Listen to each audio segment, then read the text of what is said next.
last panel, I would request for a quick introduction. Then we go ahead. Thanks, sir, for this place. You start from the right.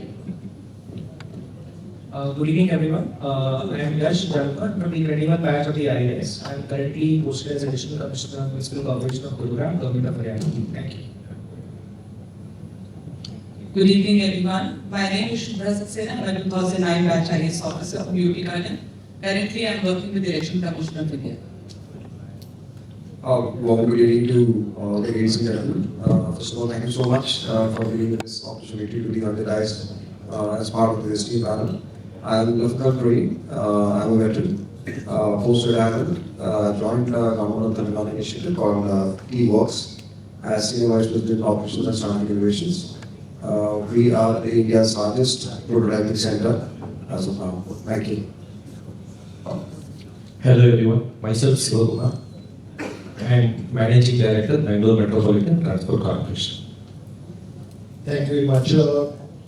We are in the last panel. We want to make it very interactive. At the end, we will love to 5 minutes of maybe questions also. Madam Sharma has a presentation for you. But our topic is very interesting. It is tech for impact, technology-led transformation for public service delivery. Because public service delivery is at the core of all activities finally. Citizen is at the receiving end. And how is the citizen benefiting from all our digital initiatives, all what has been said since morning. So I have with me this panel of senior officers who have been at very pivotal key posts in the government in various states, and they will be able to enlighten us, the audience, as to how we can move forward and make a better living for our public in general. So I would request Shura ma'am to have a presentation in the beginning, then we will go with the question answers, and other panelists will get a chance to speak later. Thank you, Dr. Shobhit.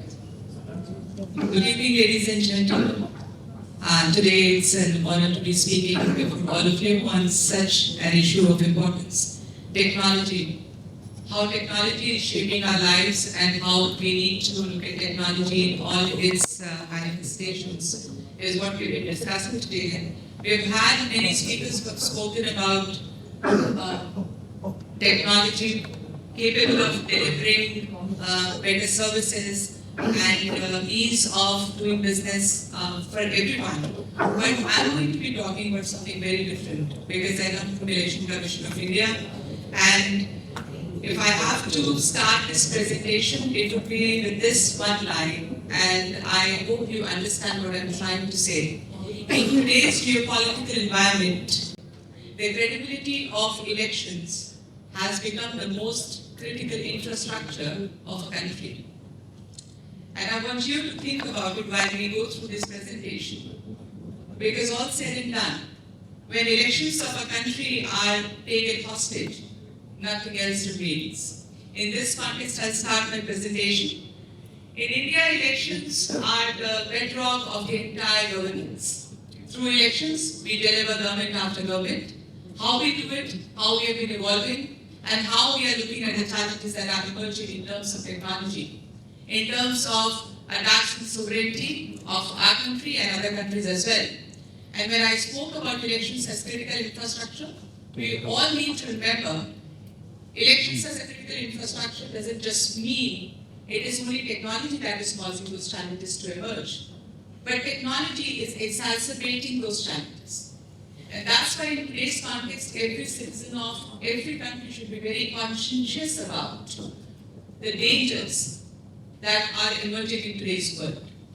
While battles will be fought on borders, the silent battle against elections, it is being fought on an everyday basis in our societies, in misinformation, in disinformation, in false narratives that attack the bedrock of democracy, that is elections. So I'm sure you are not able to see most of it because the screen is kind of covered by the panel. But my slides are not very word rich, so I'll explain to you. Election management in India is one of the most humongous exercises ever done on planet. If you look at the numbers, the number of electors in this country is touching 1 million, which is the largest electorate in the whole world. We are the largest democracy, and supporting that largest democracy, we have an infrastructure of 1.1 million polling stations. That is 11 lakh polling stations. Then we have EVMs of equal number, we have polling personnel, huge numbers. This becomes the biggest organization. So when we run these processes, of course, we have to use technology to make it easier for us to conduct elections. And we also have to use technology in a way that all of you accept results after results and do not say, oh, elections have been rigged or they have been hijacked, right? So this is the quantum of election management that Election Commission of India does. We are not like a regular government department where we are providing a service for the ease of citizens. We are there so that citizens have the governments that they deserve. They have the entire structure of governance. So our topic is very crucial. It's almost like we have to protect elections. When we say protect elections, we have to protect elections from any kind of attack. Any kind of attack. And I'll take you through what kind of attacks happen. And I'll also explain some examples from across the globe so that you understand what's happening in India is not a standalone thing. It is something that's happening across the globe. And as citizens of this biggest democracy, the most vibrant democracy, we should all become aware of this reality. So election management as a public service, when I say, the public service aspect is because we have universal participation of electors. All 18 years of whoever has crossed 18 years and whoever is a citizen of the country gets to vote. Universal adult suffrage. We do not, in our country, we do not deny anyone the opportunity, the chance to cast their ballot. So when the numbers are huge and there is political competition, all kinds of political competition, healthy, unhealthy, whichever way, when the competition is fierce, our counting, our polling is entirely transparent. I don't know how we pull it off, but we do. I've been with the Election Commission for the last 3.5 years, and trust me, every day I get amazed at what we managed to achieve. I take pride in being part of the Election Commission. I used to take pride in being a district election officer when I was posted in the field. I used to think, when you conduct elections, you are actually doing something for your country. It's an act of biggest service. Because you are making sure that every person gets to have a voice. The day that voice does not translate into results will be a big travesty. So when you conduct elections, you feel so proud. And now that I'm at headquarters, the place from where it flows, I can actually see how it's done. I'm part of so many initiatives that take place. Many people do not get to know because our propaganda machine is probably not that strong, or we do not like shouting from the rooftop. We are mostly quiet, but there's a lot that goes into election management, which most people don't know.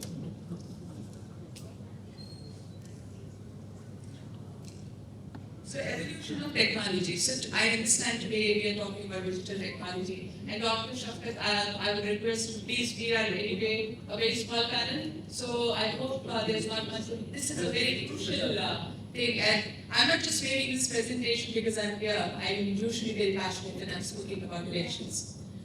So how the technology has evolved. And we're talking about digital technology. And for youngsters out there, you have to understand India was not always voting like we vote today. How we voted way back in 1950 when we got Election Commission.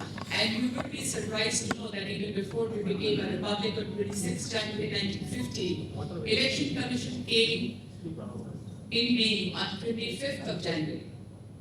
Why we as citizens need to understand that if the country had to remain a republic, remain a democracy, there had to be an election commission even before we became a republic.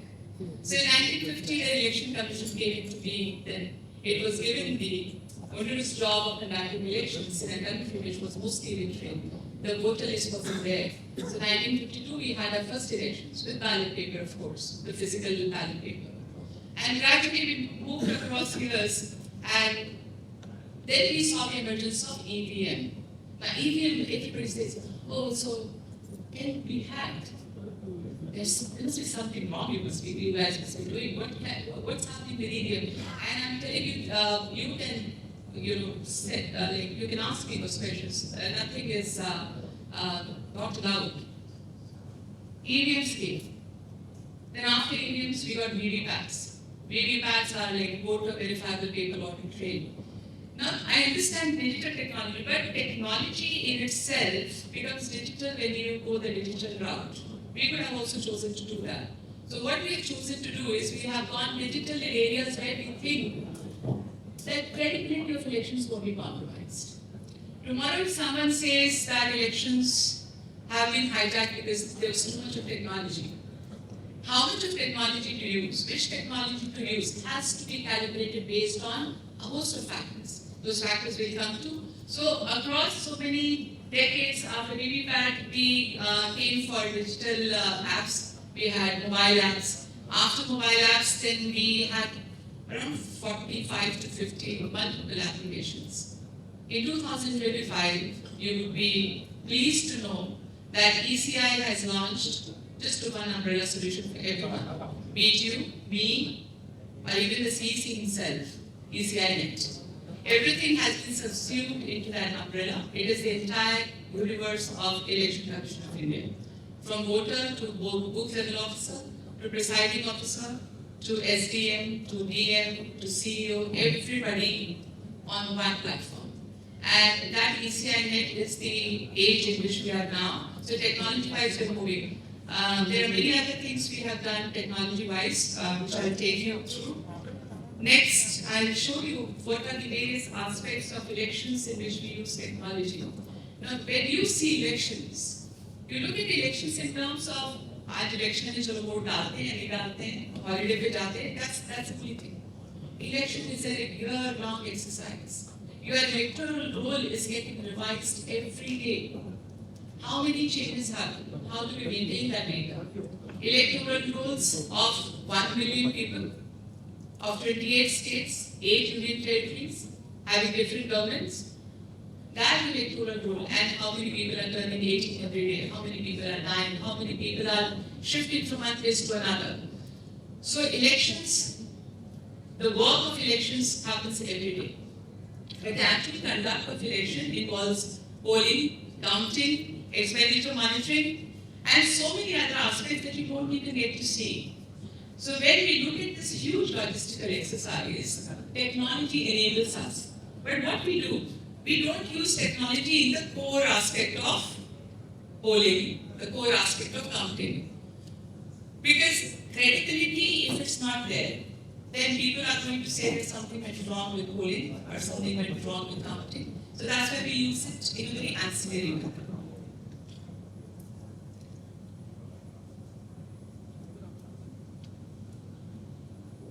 I'll share 2 global examples, and if you go back, do this exercise, especially the youngsters.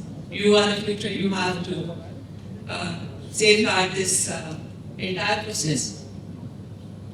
In Kenya, the elections, the results transmission failed, and thus they had an electronic transmission of the counting of votes. So when it failed, the entire election was called off. In Australia, in New South Wales, they had an online voting system called ilouge. It appeared that a lot of voters tried to avail themselves of the facility and it failed, so that election also had to be called off. There are multiple examples in the entire world where elections are getting challenged, either because of technology that is being used or because of many other factors. But across the globe, democracy is being challenged by factors, by players who do not want democracy to exist. Who wants democracy? Who needs democracy? I mean, the powerful who need democracy is the underdogs.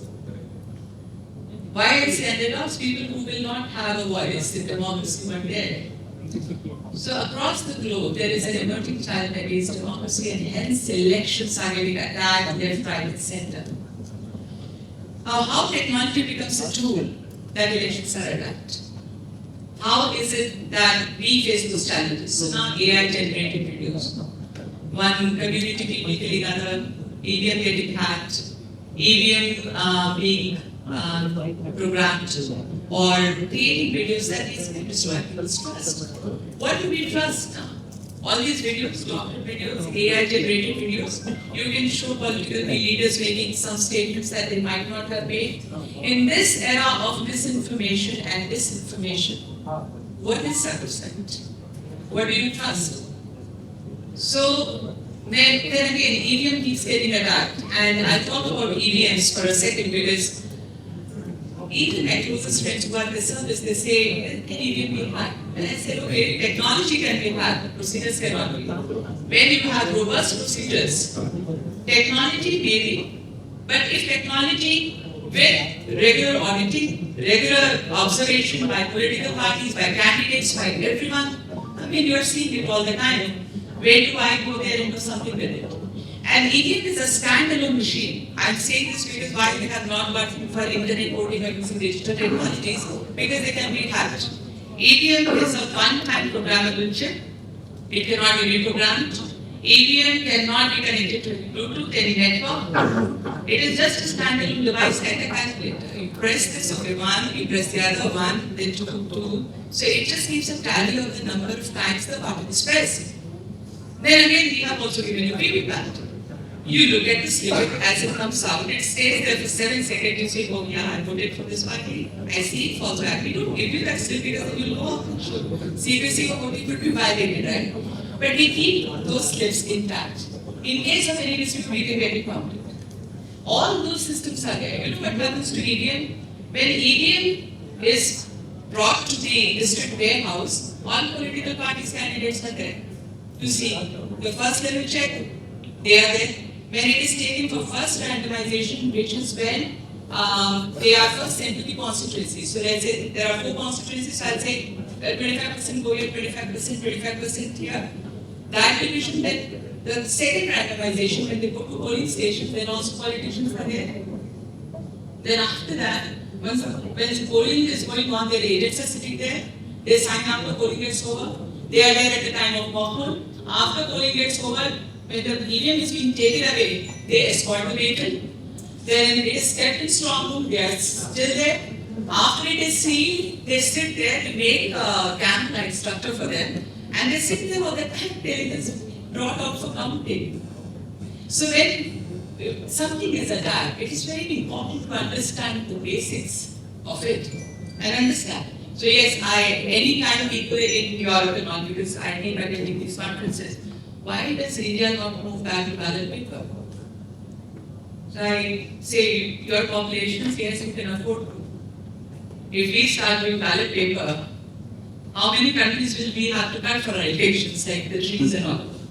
And then they are going to come shouting. EVMs are not electronic in the electronic sense of the term. Everyone needs to understand that. What is electronic is something that is connected to the digital space, completely electronic. It is merely a tabulation device. Why I am talking about it today is because we are talking about digital technologies. The only reason we could not go to digital, many countries did, and they went back to ballot paper because the systems got cracked. And that's why elections in India, till the time people actually want it, I don't think we should be doing it. So the fact is that we look at when we adopt any technology, those factors, they have to be the legal and institutional framework that can actually support adoption of that technology. Preparedness of the public, trust, political will. The ecosystem has to be such that the technology will be adopted and accepted, and it will be fair to everyone and also ensure electoral credibility. So the bottom line is credibility. As long as the credibility is there, elections will be fine. Once the credibility gets compromised, everything gets dropped to hell. These are the challenges which we have already gone through once. People want more transparency. but how much of transparency can we? People ask us for show us what's inside you and how you do it. And so there's a limit, because once you know everything, then it might be easier to hack it or do something with it. I don't know what they will try to do, but as a constitutional body, we also have a mandate to keep our electoral process safe from any kind of manipulation. So credibility I've already spoken about, and I'll end my presentation with this, just saying that today's world is very, very challenging. We have so many challenges emerging due to technology, and also the kind of polarized world we are living in today. Elections by far are the most important and most critical infrastructure we need to save, and we need to safeguard if we have to have it tomorrow. Thank you. A big round of applause for this presentation. Today, a lot of misinformation has gone for a toss, and I think very well structured, very well articulated manner. I'll move on to our next participant, Mr. Shiv Kumar KV. He's IAS, and he's having right now he's managing director, Bangalore Metropolitan Transport Corporation, Government of Karnataka. So my question would be, urban mobility is one of the biggest challenges for modern cities. How can digital technologies and data analytics transform public transport systems to make them more efficient and citizen-friendly? Hello once again. Before we get into the question, I just wanted the group to understand what I'm about to speak. Bengaluru Metropolitan Transport Corporation means it's Bengaluru Metropolitan Transport. It only caters to the need of Bengaluru Metropolitan Area, which is now called as a GB, Greater Bengaluru Area. And the rest of the Karnataka is taken care by other three corporations. So with this small amount, I just wanted to understand the volume of operations that we do. We have around 7,500 buses on road every day, traversing somewhere around 12 lakh plus kilometer within the metropolitan area, commuting 46 lakh passengers per day, and making somewhere around 65,000 plus trips. This is a kind of complex network within that Bangalore, Greater Bangalore area we make every day. And if you look at the composition of the passengers who use our service, it ranges from the poor to the rich. Everybody, all strata of society uses our buses. We are one among the largest bus operating network in entire India and one among the youngest fleet in India. Added to it, we provide different kind of services to different kind of our customer group, right from free travel to women passengers, concessional travel to students, freedom fighters, specially abled, all those people. With this kind of heavy operation and a diverse customer base, digital intervention becomes a very important factor, otherwise we will not be able to run our operation as smoothly as it is being done today. So what we do it is that we have a stages every 2 kilometers. So a passenger who gets in cannot wait for a very long time, either for getting the ticket or for paying or for getting the change for whatever extra reason applicable, as applicable. So BMTC is one among the earliest corporations which implemented it. So electronic ticket vending machines we came out with. Followed by it, we as a step-by-step approach, we introduced a lot of digital intervention into our operation. Now, where we stand is that we have a mobile app where we provide services ranging from when you can expect your bus to arrive at that particular bus stop to what is the ticket rate for that particular between X and Y stage, and you are allowed to generate your own ticket or passes for that matter. If you get into the bus, then you have an option to pay your ticket through UPI so that you need not wait for the conductor to come and collect your cash. Of course, the ticket will be issued by the conductor after verifying your UPI transaction. To that level of digital transaction, we have entered into.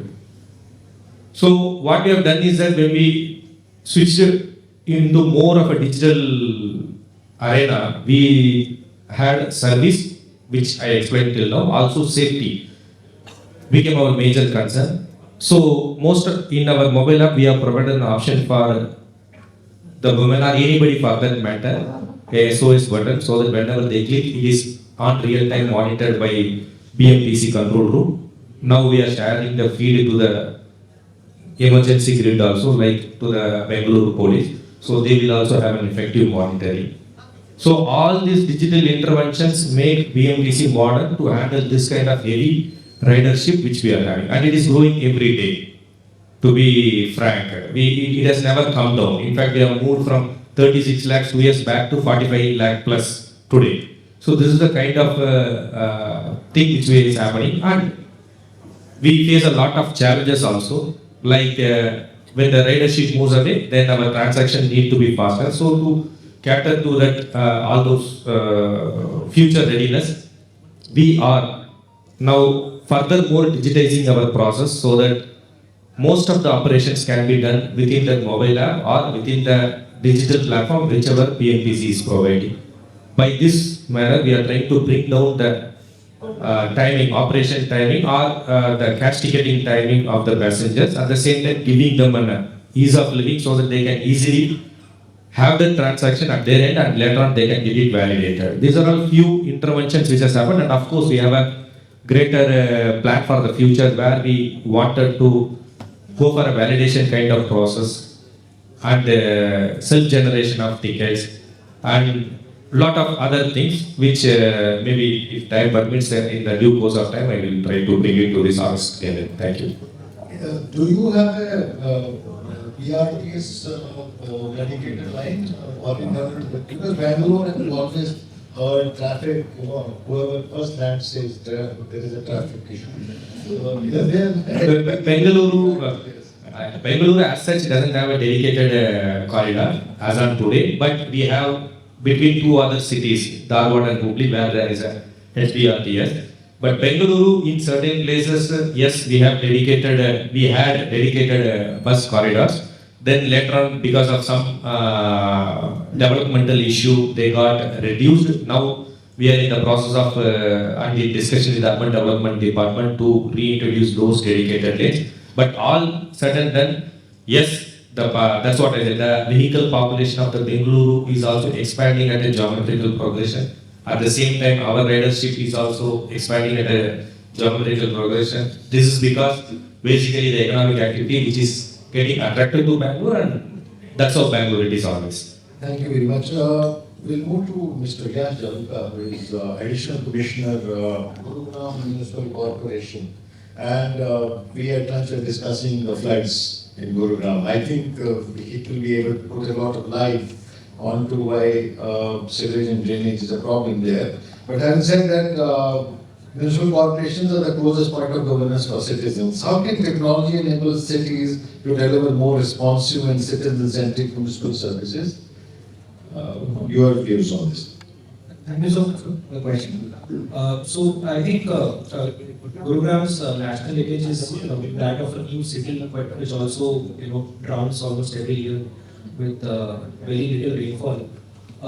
So I think what Gurgaon has seen in the last 10-15 years is that there's an aim called vacuum hole. So you hit a hole and another hole pops up from some other hole. So in Gurgaon, similar sort of development has happened that buildings just kept coming up in places without the necessary infrastructure to take out the water from those places. So you have entire societies where there is not even a proper sewage network laid out as of now. So this development is sort of always catching up to the buildings that keep coming up. So because of this, the drainage network is severely stressed. Gurgaon is also, I think, the only major city in the country which does not have a river or a major lake of its own. So you see Delhi, it has the Yamuna, Noida has the Hindal and the Yamuna rivers. Bangalore has lakes, Mumbai has rivers and the sea, Chennai has the sea.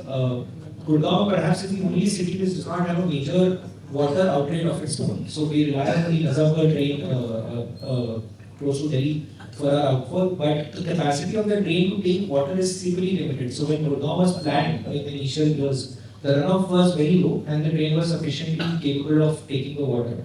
Now with development happening at a very rapid pace, it has not kept up with the amount of drainage capacity that we require. Having said that, so now we come to this is a core of the problem why Gurgaon floods almost every year. Now what we are doing to solve this is, of course, you install more drains, you connect more drains. That's the hard part of the infrastructure that happens every year. For the softer part of the infrastructure, what we typically call nature-based solutions or fluid solutions. So we are partnering with IIT Gandhinagar. So we have developed a very high-resolution AI-based model, which uses true physics to solve and simulate the flooding problem that the city has. So at a meter level resolution, we can now predict with this much rainfall what are the areas that will inundate, whether there is a drainage network there or not, and what are the egress points that the city can utilize, not necessarily using drains, but say is there a green belt along the road which can be lowered down so that it can act as a temporary pond for the water. Whether there is a park through which you can divert the water and store it there, whether there is a pond which you can further dredge and make it deeper so that it can hold an excess water.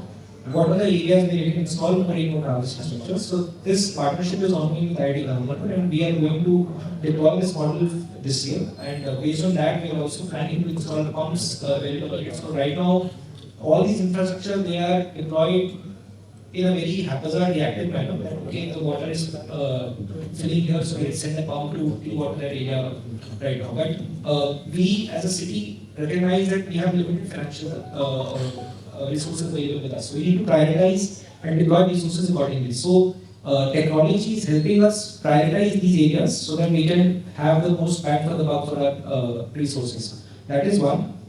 Secondly, so Gurgaon also, like Bangalore, sees a lot of traffic issues, especially during monsoon, but generally otherwise also, especially the Gurgaon Delhi route, Gurgaon Noida route. So we are also partnering with Google. So Google, for instance, has a very rich traffic data which gets updated every 2 minutes because of their Google Maps platform. So they have recently released this data last August. So we are in talks with them, and this will also be deployed in a few weeks. So every 2 minutes we get frequency on every road segment in the city, and it gives us analytics in real time that where is the traffic problem happening, down to the constable who is standing on the ground. And it also gives us solutions that okay, this is the road through which we can divert the traffic in an optimal manner. So to complement the on-ground awareness of our traffic constables and the decision makers, we are bringing technology and high frequency data to help complement their efforts and to move towards a more realistic traffic planning scenario.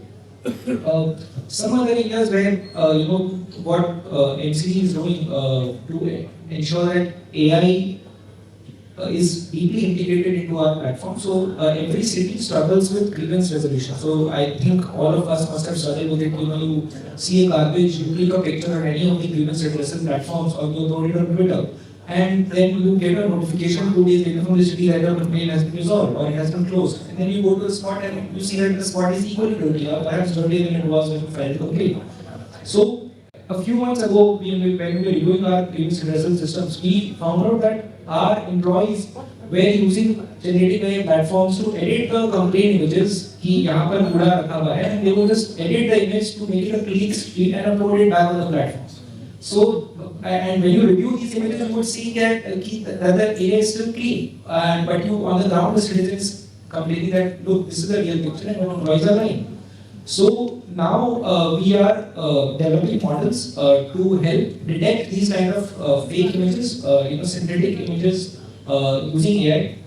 Now we hit a constraint here, and this is a fundamental technological constraint which I think also technology is helping us solve. For instance, if you need to detect that whether garbage is there on the road or not, you need a particular AI model to be able to do that. Similarly, if you want to detect if a pothole has been repaired or not, we need a separate AI model to be able to do that. This was the scenario 2 or 3 years ago. now with the advent of general multimodal models like you have Claude, you have ChatGPT, we are actively researching on this. We want to integrate these AI agents deep into our network so that before the image or resolution image is accepted by our system and as the container has been closed, this AI agent checks it and we don't need to train it specifically for a particular use case. That's the power of LLMs that we're trying to leverage here. That you upload a picture of ChatGPT and it will tell you whether there is a problem in the road or not. So why can't we use that same power on our models already? We don't have to spend hours and days training the model afresh. So these models have drastically cut short the time that city governments used to require to deploy a particular solution. So this is another thing that we are doing. One problem that these technological solutions have are data sets are not good enough or ready enough to be integrated with these platforms. There's a lot of privacy and security issue that we need to be careful of. And so this is something that as a government, we need to have far greater thought on this, that how do we make our administrative data sets more ready to be used by these AI platforms, and also to have our own AI systems so that we can leverage this data in a sovereign manner without compromising with our data sets or our privacy. On this regard also, so for instance, Servam AI is a very prominent AI startup which is being also funded by the government of India to develop India's foundational model. A competitor to say ChatGPT and DeepSeek. So we are partnering with Servam AI also. So a pilot that we had last year was we created an AI calling agent which would call all the property tax holders in the city, and it would interact with them in natural language just like I'm talking to you, and it would hear their queries, and based on that it will give us analytics. So we ran a pilot for around 10 odd days, and based on that we had a 50% jump in our property tax collection within a single year. So and now we are going to scale that up to, for many other areas like water tax collection, property tax, street vendors, tie-ups, sanitation complaints, and other areas. So and we're also helping Servam develop better models because now they can test it in the real world with messy use cases in the government. So these are some of the areas where government of Haryana is using technology to solve problems, and we hope that flooding as an issue can be solved among other issues in the next few years. Thank you so much. Thank you very much for this first-hand great information about Gurgaon. I will move to our next panelist, who is Lieutenant Colonel T.M. Praveen Kumar. He is presently Senior Vice President, Strategic Innovations and Operations, T-Works, Government of Telangana. And my question would be, innovation ecosystems are playing an important role in government transformation. How can collaboration between startups, innovation labs, and government departments accelerate the adoption of emerging technology in public services? Thank you, Dr. Khan. First of all, before diving into answering the question, I'll just give you a brief background about what this organization is all about. This organization is T-Works, that is Telangana Works, started somewhere in 1670 by Telangana government, along with another organization called T-Hub. So incubation hubs in every state, state government sponsored incubation hub is not a very uncommon thing. Almost every state has got their own startup incubation hubs or ecosystem. Now, what differentiates Works from all other incubation hub is this is more than an incubation hub. This is a prototyping center. Now, what do I mean by prototyping center? It just simply means that it is a huge facility of about 78,000 square feet, where we have 12 advanced lab in which you can execute 80 advanced manufacturing processes. Now, the manufacturing processes ranges from simple woodwork to PCB manufacturing. When I say PCB manufacturing, you can go up to 12 layers of PCBs. Now, what is its relevance in the innovation ecosystem or in the startup ecosystem? Like any startups, which is a service startup, it doesn't have an endpoint as a product. Whereas there is another startup ecosystem where your endpoint is a product, there is a hardware. Now, when that person gets into creating, right from his ideation stage till prototyping stage, he will need multiple facilities to help him in his journey.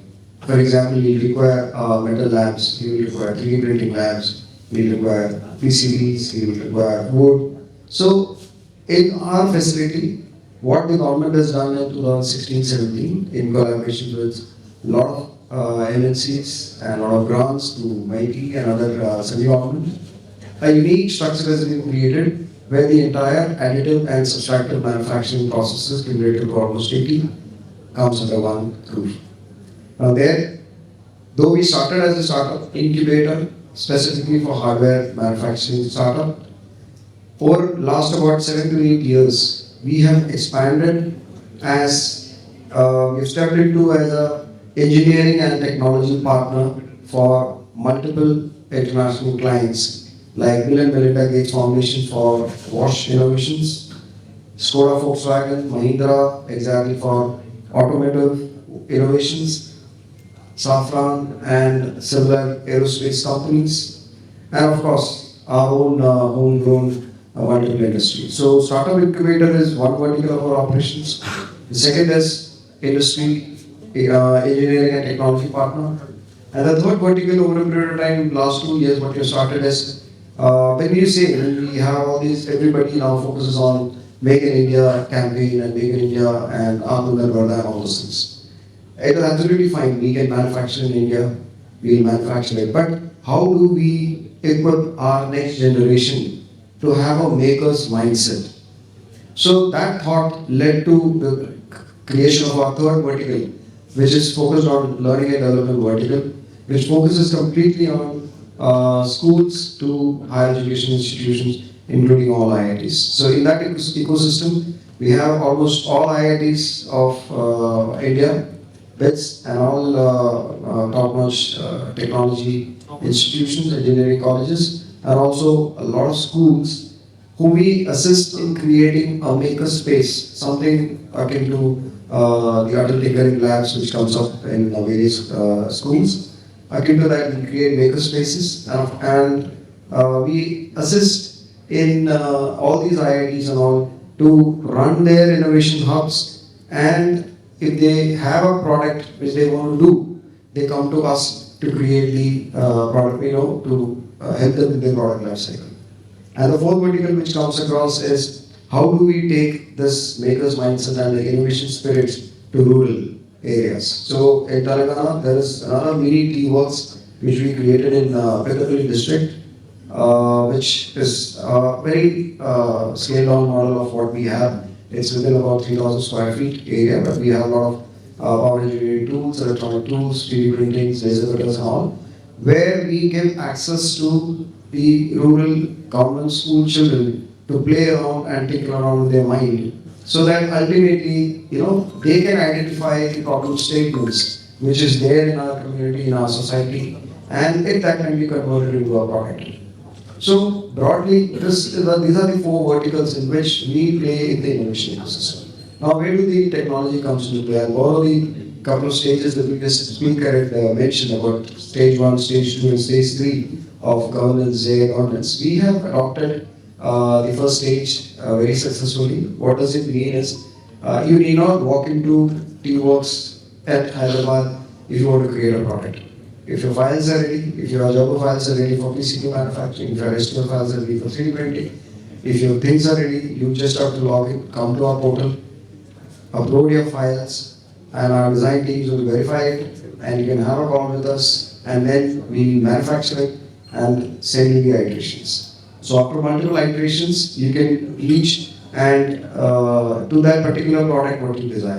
Of course, we are at the stage 1, and in the stage 2, what the government is collaborating with multiple state governments and all, that how do we create a network of all these innovation hubs? How do we, because there are a lot of startups who are incubated in all the hubs in various state governments. They are all working in silos. Okay, be it Kerala, be it Tamil Nadu. Very last week only we had conversations with Tamil Nadu, we had conversation with, in fact, Jammu and Kashmir, we had conversation with Maharashtra. Every innovation hubs have got multiple startups incubated into their ecosystem.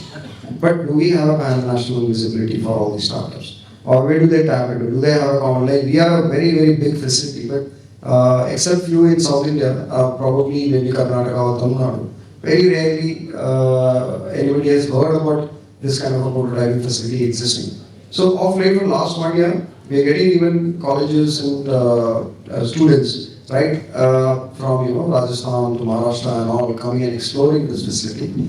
Just again, thanks to the stage one AI governance that we have achieved, where we have made it a point that you need not walk into our facility, you just need the respective files to get into these manufacturing processes, because almost 99.4% of the processes are through any kind of files itself. So, but for the stage two, yes, we are preparing so that we create a pan-national network, so that we augment the Make in India initiatives. So we push more and more products faster to the market and test it so that we can actually create a Make in India campaign successful on ground. Thank you so much. Thank you, Naveen, for such great information. Now I'll move back to Shubhra and ask her that, as she rightly pointed out, the Election Commission of India is a very, it's of paramount importance to us. It's national security is involved. What is and how do you see cybersecurity, transparency, and public trust in technologies that you are adopting? How can a voter or anybody outside say that it is very robust, my information is secure? So you were talking about cybersecurity, transparency, and the third thing? And the entire Trust, credibility, yes. Thank you for the question. So these three aspects are so deeply intertwined. Elections are nothing without trust. Elections are nothing without credibility. And then trust cannot exist without transparency. What is transparency?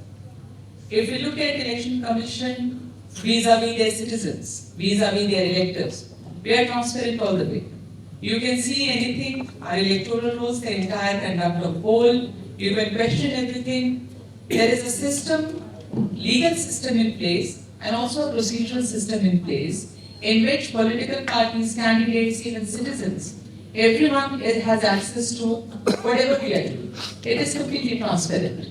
But when it comes to cybersecurity, Election Commission has to guard its electoral roll, its entire data from cybersecurity perspective. Let me tell you, many organizations like we had a speaker from Ministry of Defense, and they're talking about cybersecurity and how defense is using it. During 2024 Lok Sabha elections, we had to be similarly guarded. If our results website even went down for a little bit, the entire country would be in uproar. Oh, Election Commission is doing something wrong. What's wrong? Why can't we see the results? So we also have a very fortified system. So we had cyber attacks also? Oh, of course. The number of hits that were there on our website where we show results. And that's why when I say elections as critical infrastructure, any country, I mean, you must have seen so many examples even in our neighborhood, how elections, how questioning elections can become the reason for that country crashing. And that's why at Election Commission of India, we are very cognizant of that fact. So we guard the entire electoral process, but also any kind of technology. So there are many times people tell us, oh, you don't use AI in elections, you are not using all of this stuff for analytics. In fact, I was having a discussion with one of the co-panelists in the other panel, and I was like, do you actually think using technology in the core area of elections is going to help us? It might become our Achilles heel, it might become what brings us down. So anything that we do technology-wise has to stand a test of trust and transparency from the side of electors. Because at Election Commission of India, one maxim we follow, we are with the electors come first. So as long as all of you have faith in Election Commission of India, everything stays fine. Thank you, ma'am. Siva Kumari, I'll quickly ask you about the technologies, emerging technologies of AI, IoT and integrated command centers, which are now part of the smart cities project. How do you think that they will help improve real-time management and urban mobility systems in Bangalore? That's a very good question. So, what BMTC is doing now, I'll just take a minute to explain that thing. As of today, we have every bus which is in our BMTC network fitted with a GPS device. So now we know where our buses are. At the same time, almost 99% of our buses are under surveillance. Means we have a camera inside our bus focusing wherever we want. Number three, and this entire movement as well as the entire field is being monitored by a central command and control system. Based upon the data which we get, we do all the analytics at the background. That is how we give the expected time of arrival and all those things to the passengers, which we have already started, which is successfully running for quite some time. We want to upgrade the level of experience to the passengers, but yes, as of today, we are already providing them.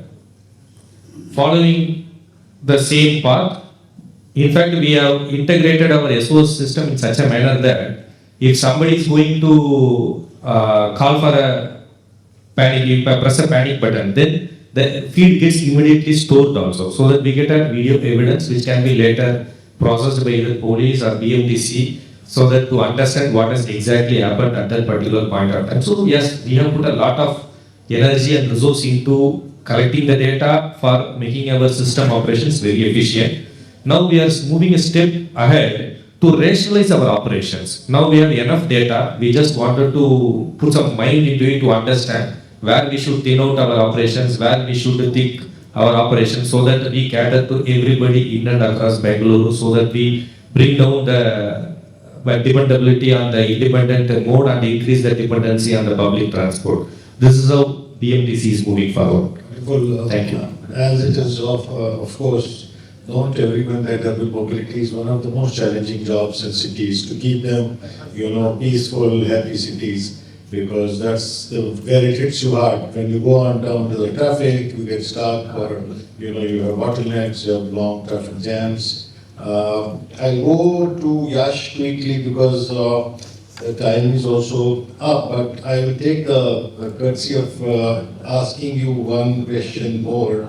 How can municipalities leverage this data to improve urban planning, service delivery, and citizen engagement? How do you think Gurgaon can benefit from that? Thank you, sir. I'll just keep this quick. So, like I said, our data sets always sit in silos. There is a lot of privacy issue with the new DPDP Act also coming into place. Governments are very skeptical of front-ending their data to any private party or any AI agent. We don't have a sovereign, very powerful AI of our own in the country, so that we can connect it to that. Having said that, there is a slowly changing mentality in the government that open first principles have to be adopted if we have to be in the AI race, if we have to be in the AI race. Especially, we have so vast amounts of administrative data sets, old records, revenue records, court cases, all of which are in analog form or in non-digital formats, which can be leveraged to train AI models for India, for being context specific for India, which a lot of AI startups also doing. I'll just give an example of where city governments are lagging behind in India and where other countries, specifically China, is quite ahead. For instance, there's a city government in China called Longyang. It's in Shenzhen area.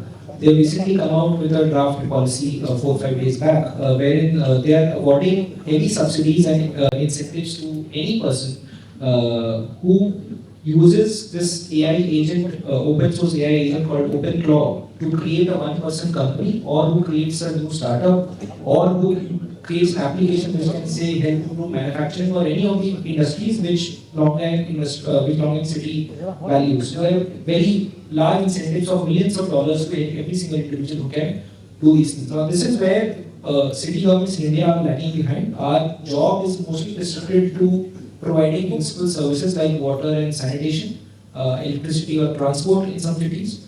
and not necessarily to promote direct economic activity, and not in the least in the areas like AI and Internet of Things. So we use these things mostly to enhance our own services, but not to promote direct economic activity. So this is, I think, is the next leap which is required. Once we have this leap, we'll automatically start thinking on the lines of what can I do as a city to promote AI applications, not just by the government but also by the private sector. So I think that leap, that changing policy is needed to leverage this by at both the central level as well as the city level. Thank you. Thank you. Wonderful. Praveen, I would ask one last question from you that goes from your experience with innovation ecosystems. What are the most effective models for government startup collaborations in solving public sector challenges? Very nice questions. In fact, we just finished about 10 days before. We had a workshop and a conclave with almost all major public sector companies and their senior functionaries that come to T-Works. And how can they quickly tap into this huge incubation systems? So right from piloting to matchmaking. Like I'll tell you, even in since my co-panelist was mentioning about sanitation issues, there was one challenge with District Collector Hyderabad that raised in one of the hospitals, the general hospitals in Hyderabad. And once we understood the problem statement, we quickly lined up a couple of startups who are playing in the sanitation segment.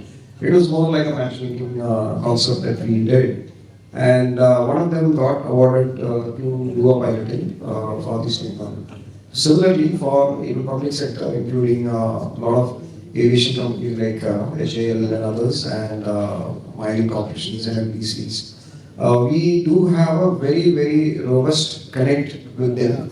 But again, it is not a formal, or I would say it is not a ecosystem where it exists because there is some governance model which is there. It is still in a very, very nascent stage where we understand the problem statements, they share the problem statements, and we try and do and try and scout in the ecosystem of our state and also pan India that who will be the right technology solution providers to their particular problem statements. And then the public sector and the companies, because now there is a lot of changes which central government has also brought in for the procurement policies, including defense procurements, where even startups can also contest into as one of the vendors. So from one side, central government is bringing a lot of changes, and public sector are now opening up in understanding yes, there are homegrown technology solutions that these startups are creating, and they were coming forward to test it, pilot it in their ecosystem. And as innovation ecosystem like us, we are very happy to do that, providing that opportunity for piloting, providing that opportunity of matchmaking between the problem statements and the technology solution providers. Wonderful, thank you. Before we close, I'll throw one question to my panelists. Looking ahead to the next decade, what is one technology or digital innovation that you believe will have the greatest impact on improving public service delivery in India? Sure, absolutely. Please start here. Well, I'm not techie, but as I see, the biggest impact is probably what I see today, not as an administrator, but just as a general citizen of the world, is going to be AI. Not in terms of just improving the services, but rather, and I'm saying this with full conviction, humans are going to abandon their own intelligence. That is going to be the biggest impact that AI is going to have on all of us as a collective. And that's why I think while we are using AI to improve service delivery, we should also be looking at AI in terms of our civilization as a whole. I'm sorry I'm taking this in the other direction, but our children, the coming generations, they need to be, because we'll stop thinking intelligently because AI is going to do everything for us. And we'll stop thinking, we'll stop being creative, we'll stop generating ideas. what created AI might actually ask to diminish our intelligence to create anything further because it will be doing all the creation. So I think that's the biggest dangers. But of course, it will improve service deliveries, but it will impact our civilization in a massive way. Single comment. Of course, there are a lot of technologies. The core of it lies in energy. So I always believe that it's going to be the storage of energy. It's energy storage, and power electronics. That's an evergreen field, and it is going to further have a greater development in that area. Thank you. Yes. So I will have to go with the obvious answer. It's AI and any advancements in that, particularly agentic AI systems, which can autonomously do tasks for us. I think they will advance by a lot and integrate into manufacturing, energy, governance, everywhere. I think that is going to be the biggest technological impact we have in this industry. Praveen, you take. Sir, I would, very interesting questions. I would feel AI is a tool, but ultimately I believe we will have to create a sustainable energy solution which will ensure that future generations survives to use this AI. Else, the pace in which we are consuming our, all the carbon content that we are releasing. So I think a sustainable energy solution is going to be the major breakthrough in next 1 decade. Very wonderfully said. With that, I thank all my panelists and this very august gathering here, which was very attentive to this panel 4, which is the closing panel, and to keep everybody eyes open was very big challenge for us, but we managed to go through the challenge. Thank you very much for being with us and listening so nicely. Thank you.